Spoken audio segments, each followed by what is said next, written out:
He used to say blue was my color. Even now, as I pulled the sweater over my shoulders, I could hear his voice. Soft, amused, full of that quiet certainty he always had. "You wear blue like the sky misses you," he'd say, and I'd roll my eyes, pretending I didn't like the compliment.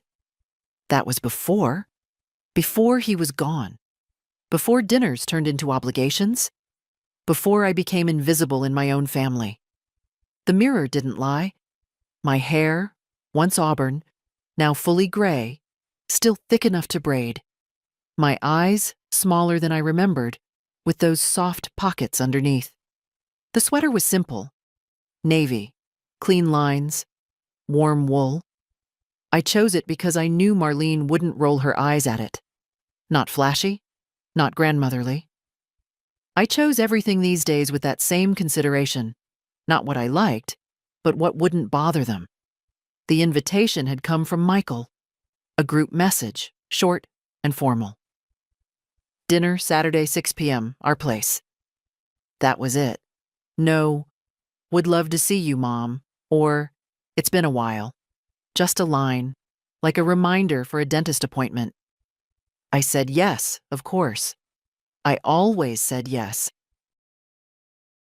I had picked up a bottle of wine earlier that day, one of the nicer ones, because Michael liked good wine and I wanted, God knows what I wanted, approval, inclusion, to be seen. The ride to their house felt longer than usual. The streets had changed, or maybe I had. There was construction where the bookstore used to be, new condos where the bakery once stood. The world kept moving forward, leaving old things behind. Old women. Old mothers. When I pulled into the driveway, Michael's car was there, Marlene's too, and an unfamiliar black SUV. Probably their oldest's, Jacob's. He was married now. I wasn't sure if he and his wife were coming. They'd moved to the city 2 years ago. I hadn't seen them since the wedding, though I sent gifts for every birthday, every holiday. The door opened before I could knock. Marlene stood there, slim and composed as always, her lipstick a sharp, expensive red. She offered a smile, brief, efficient. "Margaret." "Come in." Just Margaret, not Mom, not even, "Come in, it's good to see you." I stepped inside. The house smelled like rosemary chicken and vanilla candles. The table was already set, long and formal, cloth napkins folded with precision, name cards at each seat. I noticed mine immediately, at the far end, not near Michael, not even near the middle.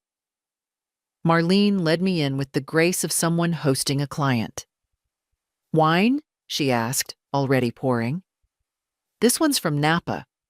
We usually do local, but Michael's been particular lately." I nodded, taking the glass. I hadn't even sat down yet, and I already felt like an afterthought. Michael appeared from the hallway, phone in hand. "Hey," he said, eyes on the screen. "Glad you made it." That was all. Glad I made it. I wanted to ask about Nora, my granddaughter. She hadn't responded to my last message. I wanted to ask if she'd be here tonight. But something about Michael's tone told me not to. Others arrived. Jacob, with his wife. She didn't make eye contact. Then Emily, the middle child, came with her boyfriend, whose name I could never remember. Laughter bounced between them like a ball I hadn't been invited to catch. No one asked how I was. No one even asked if I wanted to sit. I drifted to my seat. End of the table, cornered between the wall and a potted plant that brushed my shoulder every time I moved. From here, I could see everyone, but felt part of no one. They talked about work, about travel plans, about mutual friends whose names I didn't recognize. I sipped the wine slowly. It was good. Too good. Expensive. And yet, I had brought my own bottle, still in my bag, unopened, unnecessary. At some point, Marlene brought out the food. Michael carved the roast. Plates were passed, but not to me. I had to reach. Small things, you might think. But after years of them, they pressed down like stone. And then it happened. Michael leaned in, maybe to refill my glass, maybe just passing behind me to grab something. He paused, bent a little, close to my ear. I thought he might say something kind, something like, "Thanks for coming." Instead, he said it. A whisper, flat and sharp as glass. "You're just waiting to die." I didn't move, didn't breathe. For a second, I wondered if I'd imagined it. But no. The smile tugging at the corner of his mouth, the brief glance sideways to see if anyone heard, confirmed it. He wasn't joking. He wasn't drunk. He meant it. He walked away before I could respond. I sat there, my fork suspended above my plate, the warmth in the room turning cold. The sounds around me faded. Laughter, clinks of silverware, someone talking about an art gallery. All of it, suddenly very far away. I reached into my bag. My fingers brushed the envelope. Thick paper, legally sealed. My new will. I stood up, and the room went silent.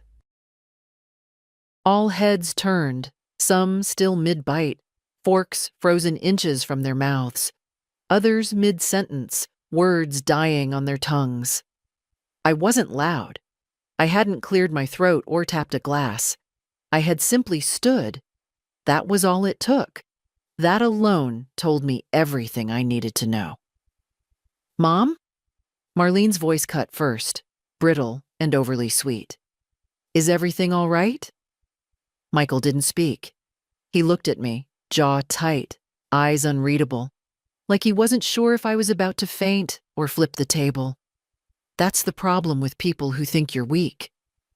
When you finally stand, they don't know what to do with you. I held the envelope in one hand. The weight of it wasn't much, but what it meant, that was a different story. I hadn't planned this, not like this. I had intended to hand it to my lawyer quietly next week, to file it and be done. But sometimes life forces your hand. "No," I said simply, my voice steady. "No, Marlene. Everything is not all right." A silence fell like a thick curtain. Even the youngest, Michael's stepson, what was his name, stopped chewing.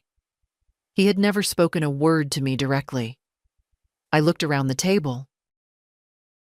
The people I had raised, held as babies, nursed through sickness, bailed out of crises. They stared at me now like I was a ghost who'd walked through the wrong door. "I wasn't going to do this tonight," I began, fingers tightening around the edge of the envelope. But since someone feels comfortable whispering death into my ear at the dinner table, I think now is the time. Michael flinched, just slightly, and looked down. Marlene glanced at him sharply. The others sat stunned, probably unsure what this was about or how serious I was. "This," I said, holding up the envelope, "is my new will, signed, witnessed, and sealed last Wednesday at 10:32 a.m. by Mr. Franklin Tate, my attorney of over 20 years.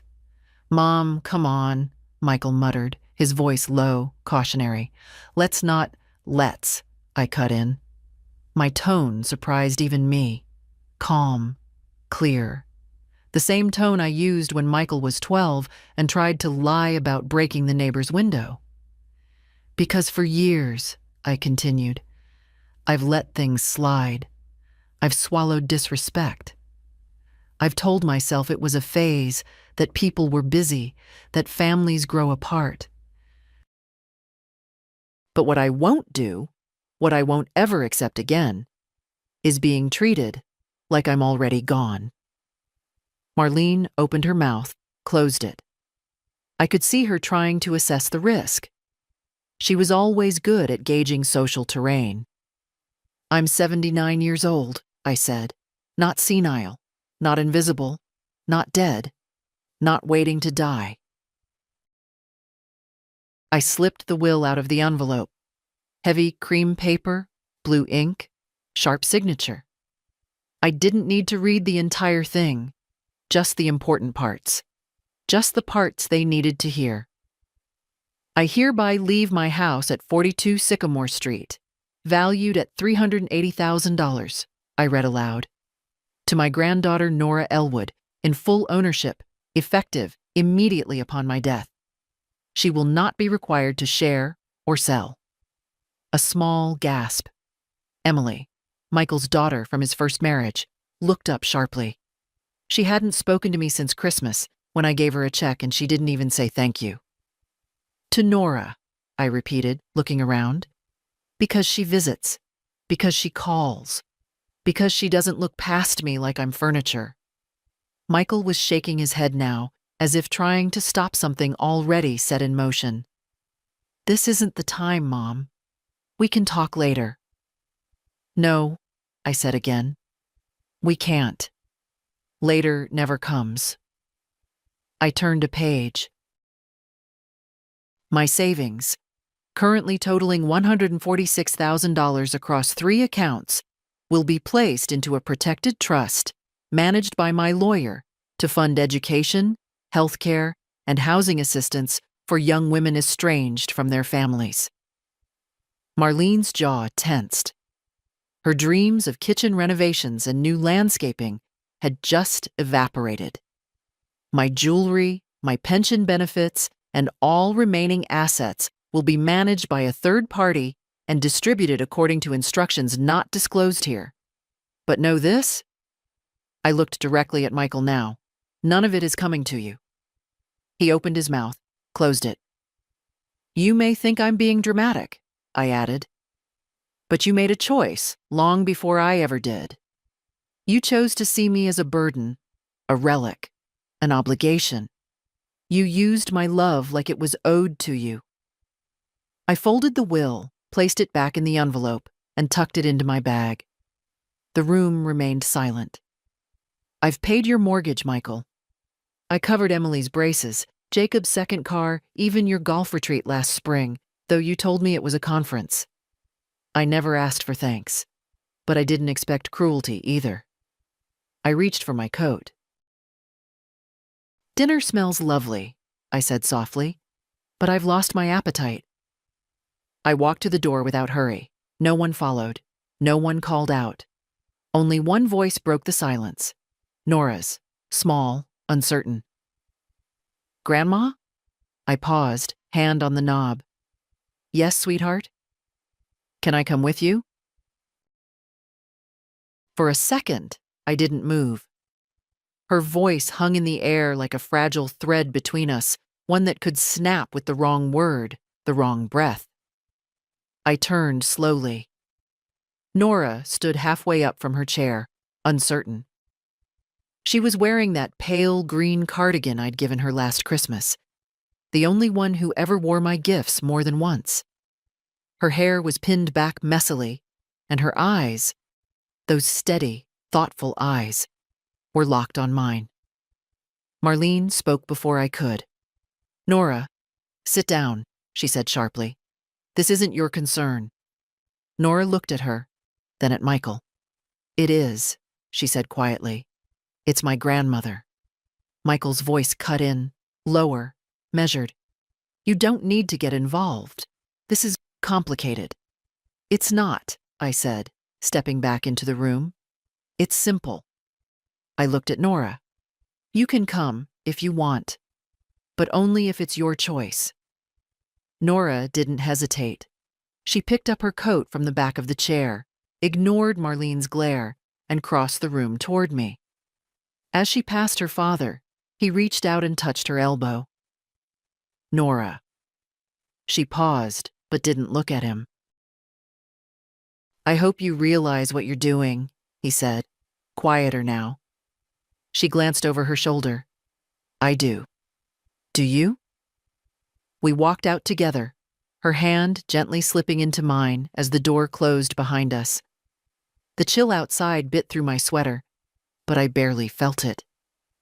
For the first time in a long time, I didn't feel alone. My car was parked 2 houses down. Nora didn't speak until we got in. I turned the heater on full and sat with my hands on the steering wheel, waiting for the trembling in my chest to settle. "Grandma?" she said finally, voice soft. "I didn't know it had gotten that bad." "It didn't get that bad, sweetheart," I said. "It was always that bad. I just stopped pretending." She stared ahead, chewing at her thumbnail, a nervous habit she'd had since she was little. "Why didn't you ever say anything?" "Because I thought love would be enough to fix it," I said. "I thought that if I just kept giving, eventually they'd remember how to give back." We sat in silence for a while. Across the street, lights flickered on in a warm-looking house, and I wondered if that family laughed together, or if someone in there sat alone at dinner too. "Where are we going?" Nora asked. "I don't know," I admitted. "I didn't plan this. I just knew I couldn't sit at that table anymore." Nora nodded. "Let's go get pie." I looked at her, puzzled. She smiled, just a little. "There's that diner near your old neighborhood, remember? The one with the tiny booths and the weird jukebox? You always said they had the best pie in the state." I stared at her for a moment, heart swelling. "They do?" We drove in easy silence, the kind that only exists between people who really know each other. The diner was still there. Same chipped sign, same humming neon light. We took a booth near the back, and Nora ordered for us without asking. She remembered. Apple pie for me, cherry for her, extra whipped cream. The waitress, a girl who couldn't have been older than 20, brought our plates and said, "Anything else?" "Yes," I said, surprising myself. "Could I borrow a pen and some paper?" She blinked. "Sure, I think I've got something." Nora watched me curiously as the girl returned with a notepad and a hotel pen. I began to write. Not the full will. That was sealed and legal. But something else. Something important. "What are you writing?" Nora asked. "My own eulogy," I said. Her brow furrowed. "Grandma?" "Not for a funeral," I cut in, smiling gently. "For me. While I'm still alive." Because that's what people like Michael and Marlene never understood. They thought respect came after death, as if obituaries were redemption, as if flowers at a grave erased years of silence. But I didn't want to be honored when I couldn't hear it. I wanted to be seen now. I wrote for 15 minutes, pausing only to sip coffee. Nora didn't interrupt. She just let me write. When I finished, I folded the paper in half and handed it to her. "Read it later," I said. "And when the time comes, you can use it. Or not." "That's up to you." She took it carefully, like something sacred, and tucked it into her coat. "I don't want to wait until then to say things," she said. "I'm proud of you."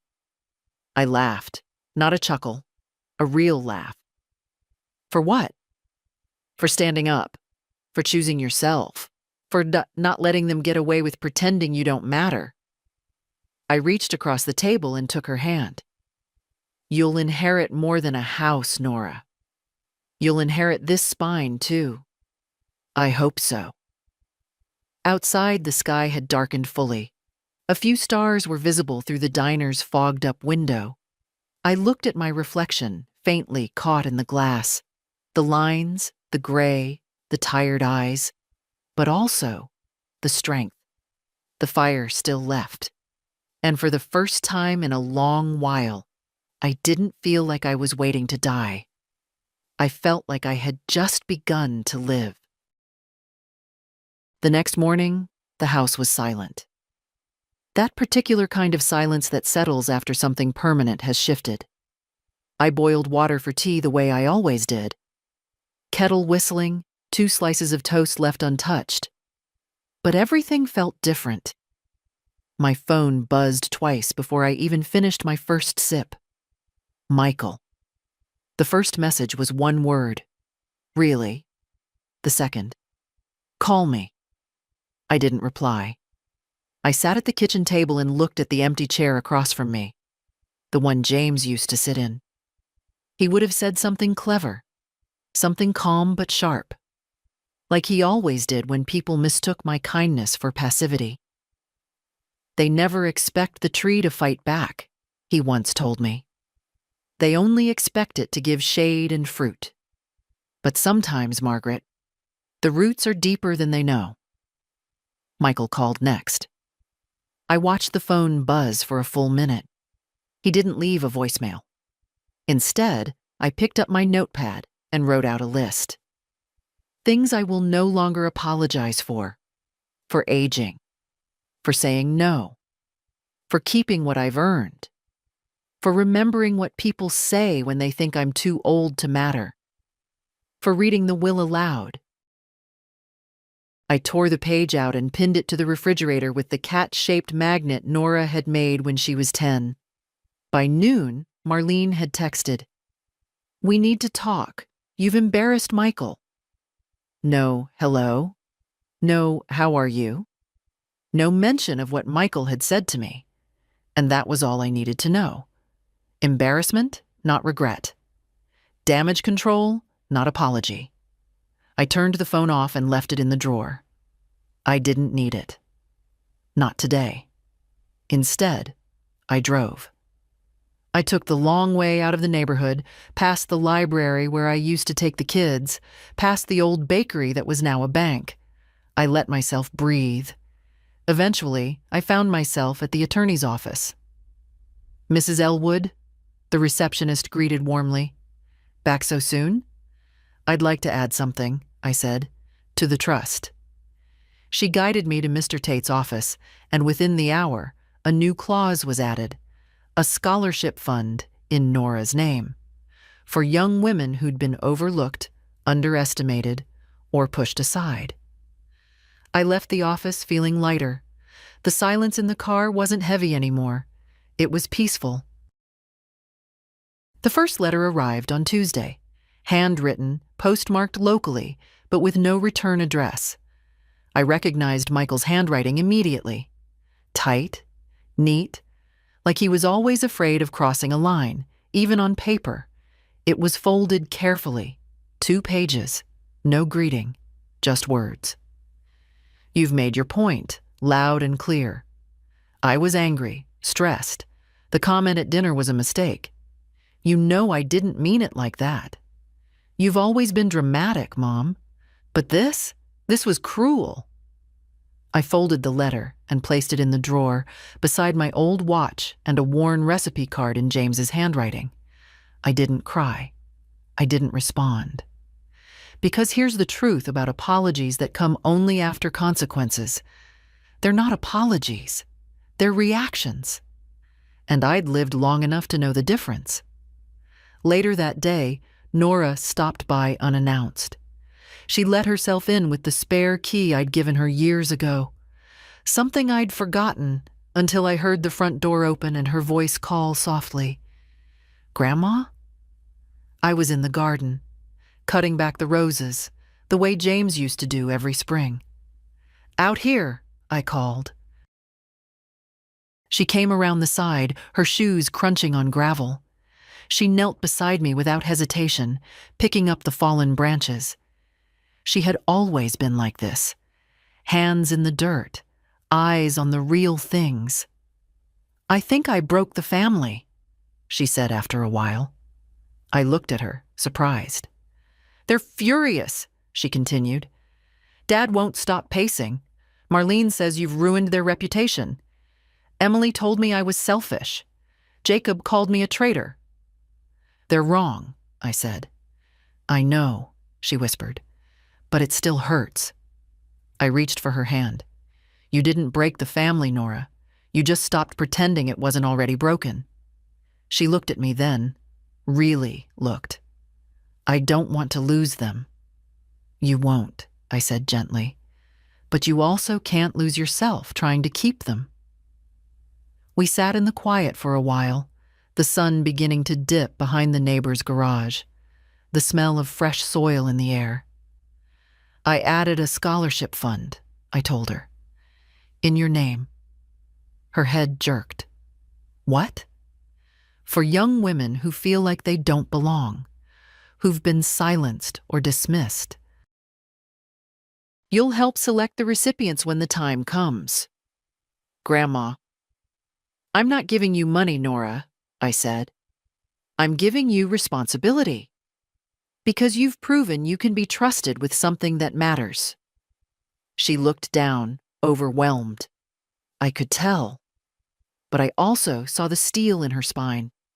The same steel I felt returned to mine. That night, I received another message. This time from Emily. You've divided us. Dad is devastated. You're ruining everything over a single comment. Nora is too young to understand what you've done. I didn't reply, but I sat with it. What they didn't understand, what they couldn't, is that I didn't ruin the family. I simply refused to carry it alone anymore. The next morning, I opened the front door and found a bouquet on the porch. White lilies and blue hydrangeas, expensive, tasteful, arranged by someone who'd asked for something respectful. No note. But I didn't need one. I carried them to the kitchen and set them on the counter. The stems were still damp, freshly trimmed. A delivery, not a personal gesture. A message, but not a conversation. I didn't put them in water. Instead, I slid them into the trash. I spent the rest of the morning cleaning. Not because anything needed cleaning, but because there's a certain kind of grief, not for someone lost, but for the illusions we finally let die, that can only be scrubbed out of a floorboard or shaken from old curtains. I boxed up photo albums, not to throw them away, but to move them out of the living room. I didn't want Michael's face looking at me from every wall.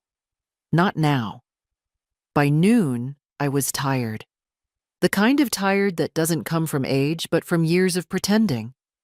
I made lunch, a simple sandwich, tea, a pear from the garden. I sat at the table, looked across at James's chair, and for the first time in weeks, I didn't imagine him filling the silence. It was just me, and that was all right. Then the doorbell rang. I wasn't expecting anyone. Nora would have called. My neighbor, June, always knocked. I opened it slowly. Michael stood on the porch. No flowers, no gifts, no apology in his eyes. Just a man who looked like a boy again. Unsure, unsteady, annoyed that the world hadn't bent his way this time. Can I come in? No. He blinked. It's still your house. Yes. Mine. I stepped onto the porch, closing the door behind me. Say what you came to say. He looked around like the quiet neighborhood could save him. You're blowing everything out of proportion. It was one sentence, one bad moment. It was the most honest thing you've said to me in years. His jaw tightened. You always do this. Turn yourself into the victim. Every time something doesn't go your way. You mean like not being spoken to? Not being invited into conversations in my own family? Not being told about weddings until after the photos are posted? He opened his mouth, closed it. I didn't give him time to regroup. You think I read the will to punish you? I asked. I read it because it was the first time in 30 years anyone at that table had to stop and listen to me. He looked at the ground. You've always been dramatic. No, I said. I've always been quiet. There's a difference. He shifted, uncomfortable. Marlene's furious. She says you humiliated us. I didn't humiliate anyone, I said calmly. You did. When you forgot I wasn't just a seat filler at your table. When you decided I was someone to tolerate, not someone to cherish. Michael stared at me for a long time. I saw it then. Not guilt, not sorrow, but calculation. Measuring how much he had to say to make this go away. I came to ask you to reconsider. I raised an eyebrow. The will, he clarified. I know what you meant. He spread his hands. We're your family. No, I said quietly. You're my blood. That's not the same thing. He didn't respond. Couldn't. I turned and opened the door behind me. Goodbye, Michael. His voice stopped me. You think Nora's going to stay loyal forever? He said. She's young. People change. I looked over my shoulder. Maybe, I said. But at least she sees me. And if that's all I get, being truly seen by one person before I die, it's more than you ever gave me. I closed the door gently. No slam, no drama. Just finality. I didn't cry. After the door clicked shut, I stood there for a long moment, hand still on the knob, waiting to feel something. A tremble, a sting, maybe even regret. But all I felt was stillness, a strange, rare peace. Michael's footsteps faded down the porch. I didn't watch him go. Instead, I walked to the kitchen, made tea, and sat by the window with the silence I used to fear. The silence I now welcomed like a guest who finally understood not to speak over me. By evening, Nora called. I heard he showed up. I smiled. Your father's never been subtle. Did he say anything worth repeating? I sipped my tea. He said everything I expected him to say, in exactly the tone I expected, and I gave him exactly what he came for. Nora paused. Which was? Closure. Just not the kind he was hoping for. There was a silence on the line. Then, you're stronger than anyone gives you credit for. No, I said. I'm just tired of being underestimated. The next day, I went into town. Not for errands, not to run away from the quiet, but because I wanted to go somewhere I hadn't been in years. The public library. It was where I used to take Michael when he was a boy, back when he still held my hand in public and thought the smell of old books was magic. The building hadn't changed much. New signs, some fresh paint, but the same oak tables, the same dusty corners. I walked past the history shelves, through the biographies, and stopped in front of the community board. On it were flyers, dance classes, language groups, grief circles, art workshops. One caught my eye. Memoir Writing for Women 60 Plus. A small group. Free. Tuesdays at 10 a.m. I stood there for a long time staring at that piece of paper. Because here's the thing. For 79 years, I'd lived through wars, recessions, births, deaths, betrayals, forgivenesses, and love that didn't survive its own weight. But I'd never written any of it down. Maybe I was afraid no one would want to read it. Maybe I was more afraid they would. I pulled the flyer down and folded it into my purse. Then I walked to the front desk and asked for a library card. The young woman behind the counter smiled. First time? In a while, I said. But I think it's time to borrow some stories again. When I got home, the house felt different, not emptier, just wider somehow. Like the walls had finally stopped listening for someone else's approval.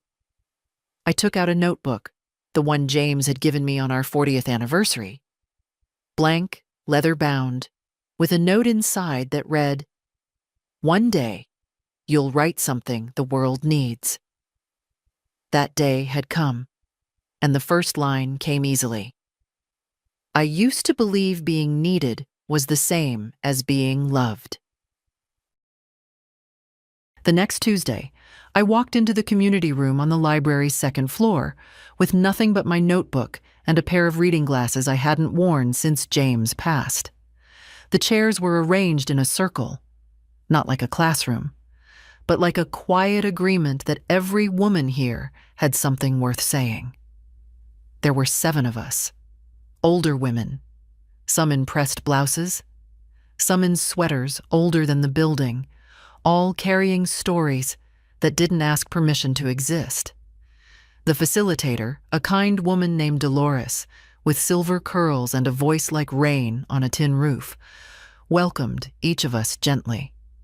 "No need to impress anyone here," she said. "We write for ourselves, and we write because we've survived too much to stay silent." I almost cried right there. We each introduced ourselves. No last names, no backstories, unless we chose to share. One woman, Ruth, had been a nurse for 40 years. Another, Patricia, had raised 7 children and buried 2. Agnes used to be a jazz singer. They all looked so ordinary, so invisible, and yet the room trembled with what they carried. When it was my turn, I said simply, "I'm Margaret. I've been quiet for most of my life. I'm not anymore."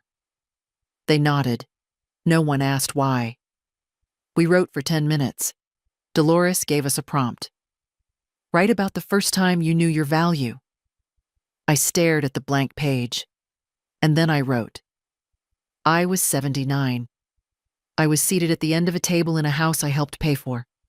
My son leaned down and told me I was just waiting to die, and I stood up. Not because I was angry, but because I finally understood that love without respect is just a performance. I read my will aloud, and for the first time in decades, the room listened. When we finished, we didn't read aloud unless we wanted to. I didn't. But I looked around the room at these women. Strangers, yes, but not foreign. I saw in their hands the same map I'd been tracing. Giving, giving, giving until their own names faded. And now, reclaiming them. Letter by letter. After the session, Patricia walked with me down the stairs. "I don't know what you wrote," she said, "but something about your face tells me you've done something brave." I smiled. "I've finally stopped being polite about pain." She laughed. "Took me until 72. We're slow learners, us women. But we get there," I said. And that night, I did something I hadn't done in over a year. I pulled out the old record player from the closet, dusted it off, found James's favorite, Ella Fitzgerald, and let the music fill the house. I danced alone in the living room, barefoot, laughing softly at myself. I probably looked ridiculous. But no one was watching. No one was judging. And for the first time in as long as I could remember, I wasn't surviving my life. I was inhabiting it. 2 days later, a letter arrived addressed not to me, but to Ms. Margaret Elwood, trustee. It was from the firm handling the scholarship fund. Inside, they'd enclosed early interest forms. Emails from young women across the state who had heard, somehow, that something was being set up for girls who had nowhere soft to fall. One of them wrote, "I don't know who you are, but if you're the reason this exists, thank you. My own mother hasn't spoken to me since I told her I didn't want to marry the man she picked. I've been living in my car. I just want to finish school. I just want a chance." Another wrote, "I saw the post online. I've never applied for anything like this. But your description, that it's for women who feel forgotten, made me feel like I wasn't crazy for wanting more." I read them all. And when I finished, I sat back in my chair, holding those pieces of paper like they were heavier than gold. Because they were. They were proof. Proof that my voice, the one I'd kept small for so long, was finally doing what it was always meant to do. Not to please, but to protect, to lift, to change something. The doorbell rang while I was still holding the letters. I tucked them under the cushion of my chair before opening the door. It was Emily, my granddaughter. Not Nora, not the kind-eyed girl who visited and remembered birthdays. But Emily, who had once wrapped her arms around me as a child and now looked at me like I'd become the problem no one wanted to deal with. She was dressed perfectly, of course. Crisp blouse, tailored pants, makeup done just so. But her expression was tight. "Can I come in?" she asked, though it wasn't a question. I stepped aside, wordless. She walked in like someone used to claiming space, her heels echoing too loudly on the old wood floors. She didn't sit, just stood in the center of the room, staring at the bookshelf like she might find something she could use. "I thought it was time we talked," she said finally. I nodded. "All right." She turned to face me. "You've created a mess." I blinked. "A mess?" I repeated. Her arms crossed. "You've set the entire family against each other. Dad's not talking to Nora. Aunt Julia's furious. Jacob's wife said she doesn't want their kids around any of us until things are stable again." "I see," I said calmly. "You don't seem upset." "I'm not." Her eyes narrowed. "Why not?" I stood, walked over to the mantel, adjusted a crooked frame, a picture of James and I from our 25th anniversary. We were laughing. I don't remember at what, just that it had been real. "Because," I said, still facing the photo, "it was never stable to begin with." Emily made a noise. Frustration, maybe. "You've torn the family apart over a feeling." I turned slowly. "No," I said. "I tore off the mask. That's different." She didn't respond. I gestured to the couch. "Sit, if you want." She did, stiffly. Her knees crossed, her shoulders pulled in like she was bracing for a lecture. But I had none to give. "I didn't come to fight," she said. "I just want to understand why. Why the will, the money, the spectacle at dinner? Why now?" I sat across from her. Let the quiet stretch long enough for the question to settle. "You want honesty?" "Yes. Because I was dying." She blinked hard. "What?" "I was dying, not in body, though that'll come, sure enough. But I was dying in the ways that matter. My voice, my place, my purpose. Being erased one polite dinner at a time." Emily's face softened. Just a little. "I spent decades giving," I continued. "Gifts, time, silence, support. And what did I get in return? Sidelined, ignored, talked over. And finally, whispered to like a shadow at the table." She looked down. "I'm not angry anymore," I added. "I'm just done." Emily swallowed. "So, this is about punishing everyone?" "No," I said. "This is about protecting the one thing I have left. My dignity." We sat in silence again. Then in a quieter voice, she asked, Is there any way to fix it?" I studied her face. It was the first time she'd looked like a granddaughter in years. Not a socialite, not a strategist, not a critic. I gave her the only answer I had. "That depends on who's willing to tell the truth." Emily left quietly. No raised voices, no door slams, no final declarations. Just a soft, unsure thank you as she stepped off the porch. And I couldn't tell if it meant for the conversation or for the silence I'd offered when she needed it. Either way, I let her go. The next morning, I opened the front door to find a small box on the porch. No note, no name. Inside, a folded scarf I'd knitted for Michael years ago. Still perfectly intact, still carrying the scent of cedar from his old closet. A return, not a gift. I didn't bring it inside. I left it on the porch railing, and the wind took it by evening. That same day, I received a phone call from a number I didn't recognize. "Is this Ms. Margaret Elwood?" the woman asked, voice polite but firm. "It is. I'm calling from the Wilmot Herald. We heard about the scholarship fund you recently established. Would you be open to an interview?"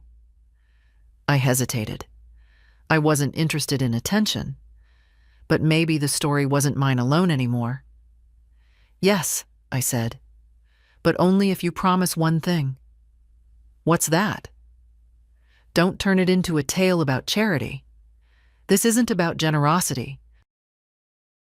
It's about reclaiming something that was taken from women like me over and over." There was a pause. Then, "I think I understand."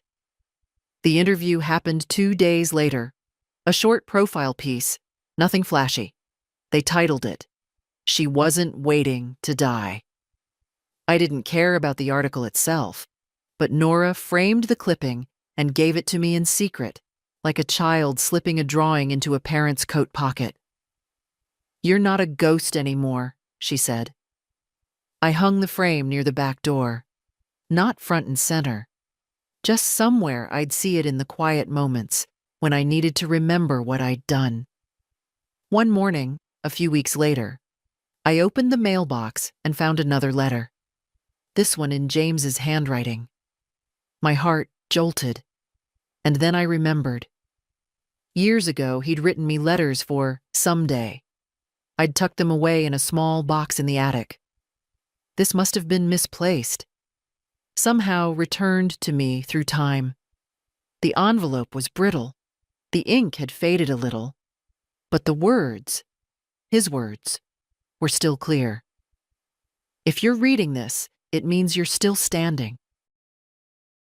And if you're still standing, then no one ever managed to crush you completely. You were never weak, Maggie. You were just tired of being expected to hold everything and never drop it. If the day comes when you put it all down, finally, truly, I hope you know, you've earned that 100 times over." I closed my eyes and pressed the paper to my chest, not for grief, but for confirmation. That I hadn't imagined my worth. That I hadn't become bitter, only braver. I didn't expect to hear from Marlene. Of all the people I'd distanced myself from, she was the one I imagined would hold on to silence the longest. Not out of pride, but out of strategy. Marlene was always a woman who measured her words like currency. She never said sorry unless it bought her something. So when I saw her name flash on my phone, not calling but sending a message, I felt nothing at all. Until I read it. "I'd like to speak. Not about money. Not about the will. Just about the way things became what they are. If you're willing." I stared at the screen for a long time. Not because I was moved, but because I was curious. What version of the story would she tell now that there was no inheritance left to fight for? I didn't answer right away.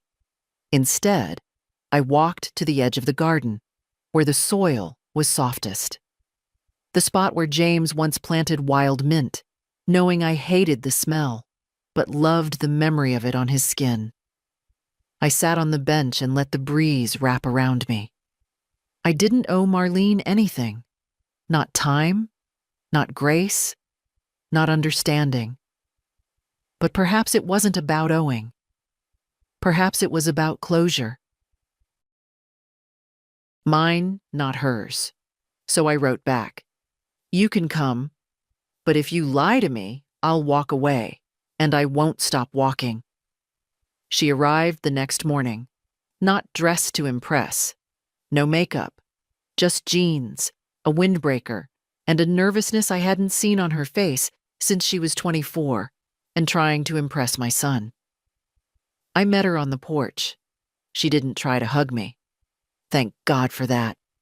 Some truths don't belong inside embraces. We sat on the porch steps, side by side, watching the street in silence. I read the article, she said finally. I figured. She looked down at her hands. It was fair. Painful, but fair. I didn't respond. She waited. And then, I never hated you, Margaret. I never said you did. She glanced at me, then looked away again. I just didn't know what to do with you. That, I thought, was probably the closest thing to a truth I'd get. You were kind, she continued, but firm, and it scared me. Because my own mother, she was never soft, but she was small. You weren't. You had opinions, boundaries, and I was young and insecure. And you didn't make room for that. I let her speak. Because this wasn't about agreeing. It was about watching her come to terms with her own part. And Michael, she said more quietly, he started resenting you for reasons I didn't question. I just absorbed them. And I stopped seeing you. Like really seeing you. You helped him build the wall, I said calmly. She nodded. Yes. I turned toward her slightly. And now that the inheritance is gone, the wall has no use. She looked at me sharply, but not with anger.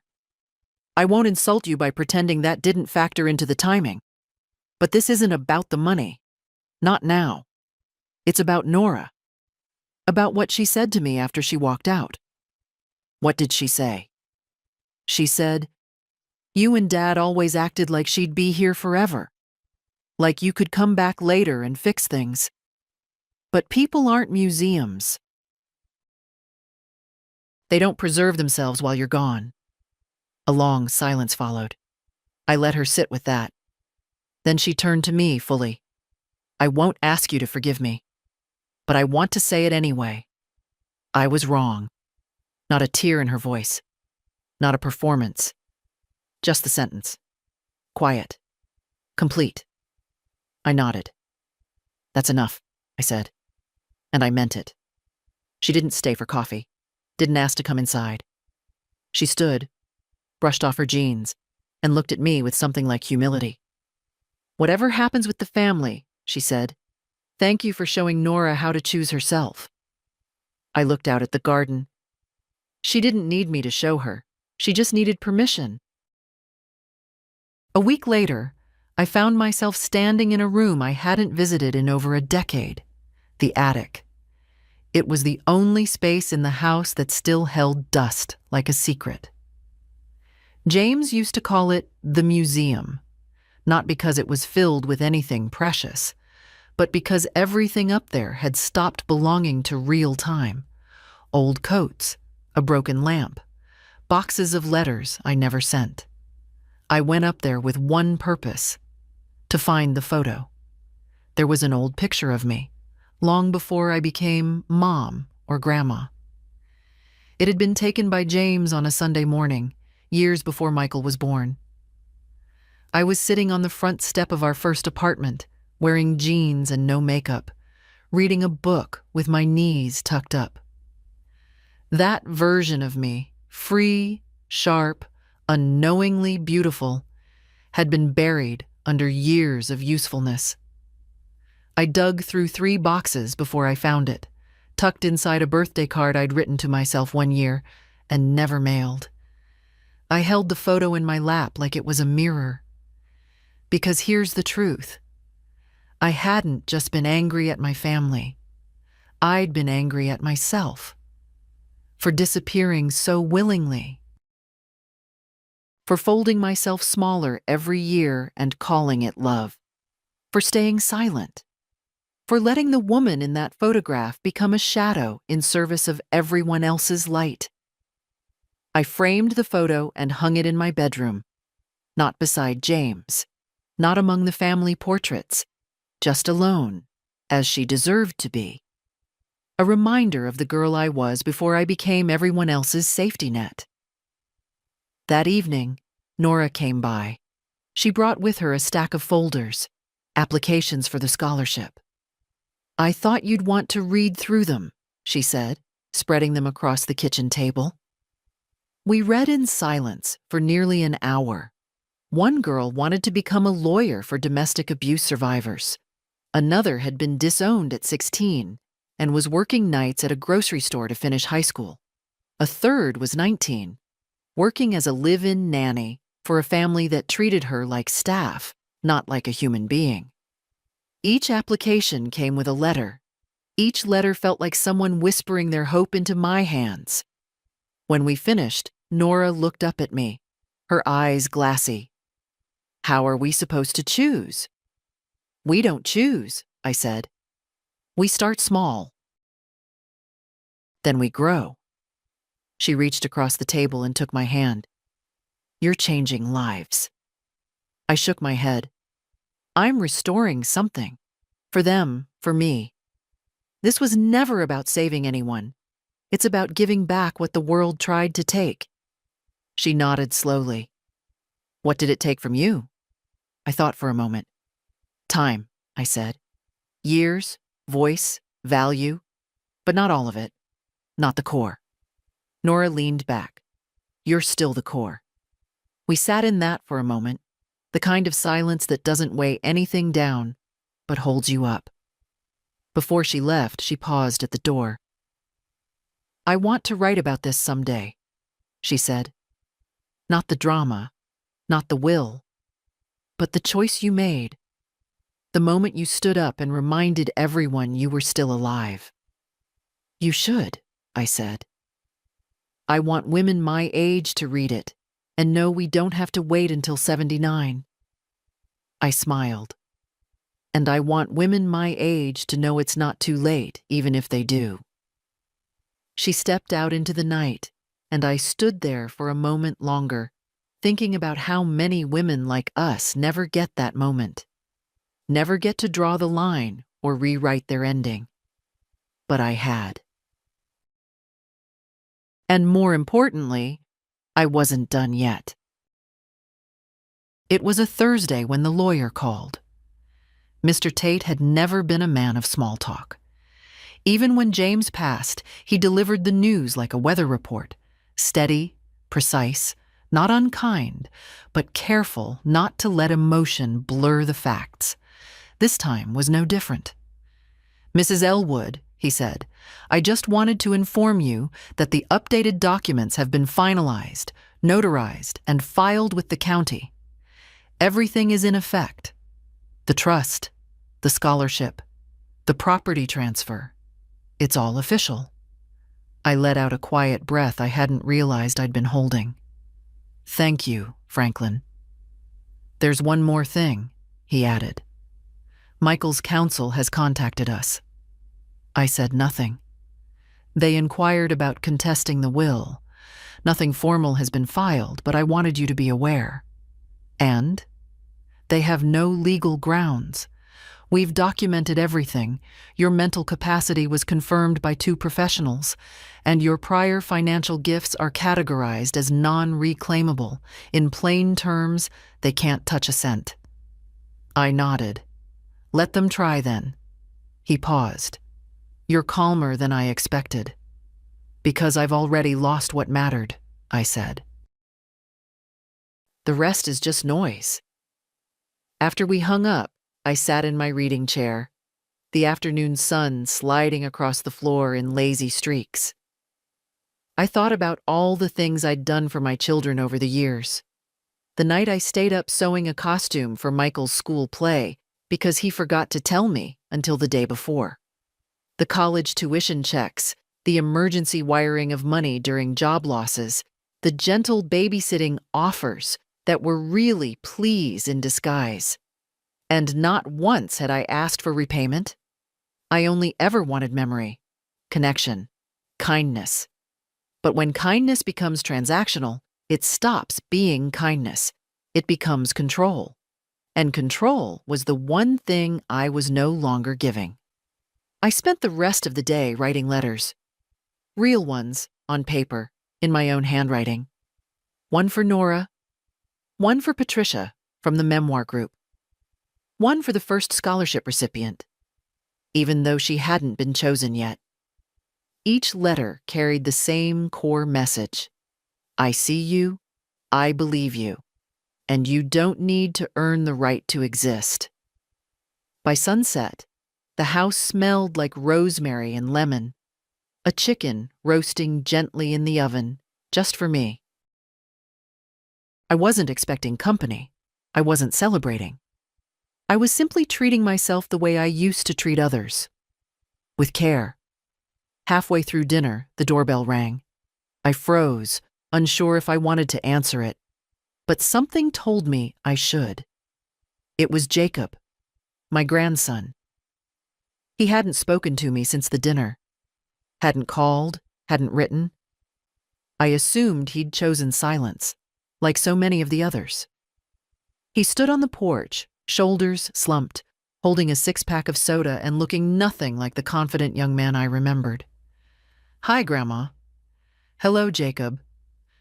I was in the neighborhood, he said, rubbing the back of his neck. Thought maybe I could sit with you for a bit. I opened the door wider.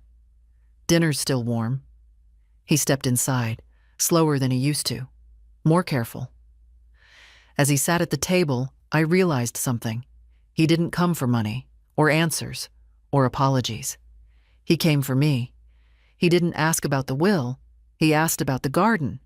We talked until the roast cooled. And when he left, he hugged me the way he did when he was 10. Both arms, no hesitation. Not a grandson asking for something. Just a boy remembering the woman who always fed him first. I received the email from the library late that night. The subject line read, Tuesday group, final session reminder. I had nearly forgotten it was the end of the program. 6 weeks. That's all it had been. But time inside that room, with those women, those words, felt different, like stepping out of regular air and breathing something cleaner. I stared at the message for a long time. Not because I didn't plan to go, I did, but because the idea of it ending tugged at something soft in me, like finishing a book you didn't know had changed you until the last page closed. That night, I slept without dreams, just the steady rhythm of rain on the roof and the sound of my own breathing. Present, alive. The final session was quiet. Everyone wrote. Some read aloud. Patricia told a story about leaving her husband after 42 years and not regretting it for a single second. Agnes read a poem that made Dolores cry. I didn't read. But I handed in something. 5 pages, folded neatly, with my name signed at the bottom in ink that had run slightly from the rain. Dolores didn't open it. She just held it with both hands and said, Thank you for trusting us with this. On the way home, I took a different route. Past the old church, the baseball field where Michael had played, the corner store where James used to buy lemon candies. So many things that stayed, and so many things that hadn't. When I turned onto my street, I saw Nora's car in the driveway. She was on the porch, holding something behind her back. I raised an eyebrow as I climbed the steps. Planning a surprise? She grinned. Close your eyes. I did. She placed something light into my hands. Okay, open. It was a book, not a thick one, maybe 100 pages. Bound simply, cream cover, black title. Things I Remembered Just in Time, by Margaret Elwood. My throat closed. You printed it, I whispered. She nodded. Not published, not yet. But I thought, maybe you'd want to hold it, to see it as real. I ran my hand over the cover. Where did you left those pages on the kitchen table, after one of the sessions. I made copies, formatted them. I asked Dolores if she'd help. She cried when she saw it. I opened to the first page. My words staring back at me. I am not a relic. I am not a lesson. I am a life still in motion. I looked at Nora. She smiled. You said women like you disappear every day. I thought maybe this could help one of them stay. I pulled her into my arms, holding her tighter than I had in years. Not because I was proud, but because I saw the future in her. And it looked like nothing I'd been allowed to believe was possible.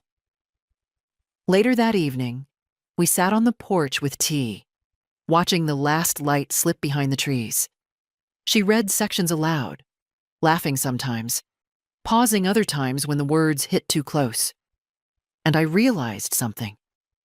This porch, this quiet, this girl beside me reading my own truth back to me.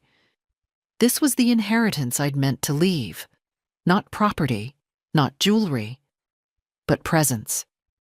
A name that would not be spoken with pity or dismissed with time. A name that would mean something again. I didn't host a party. No celebration, no cake, no look at what I've done moment. That's not how women like me mark victories. We mark them in smaller things, like the first morning we wake up and don't brace for disappointment, or when we open the blinds not for light, but because we're finally ready to be seen, or when we walk into our own kitchen, pour a cup of tea, and think, this is mine, all of it, and no one gets to take it from me again. I got up that morning, the day the article ran again, this time syndicated statewide, and made breakfast for one. Not out of loneliness, out of comfort. I liked my company. After breakfast, I stepped out to water the garden. The mint James planted had come back, more stubborn than ever. I let it grow. A neighbor I'd never really spoken to called over the fence. Mrs. Elwood? That story in the paper? Was that really you? I nodded. She grinned. About time someone said it out loud. I smiled and waved, then bent down to deadhead a rose. That was all. No parade, no confetti. Just one woman, in her garden, finally blooming at her own pace.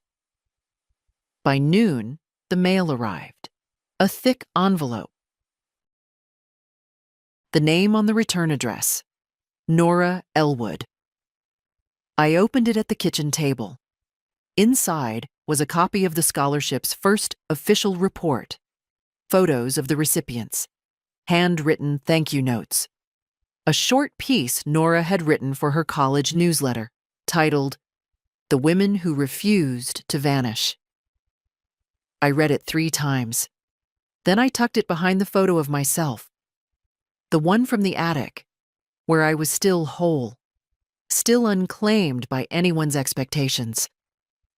That night, I sat by the window and watched the sky go dark.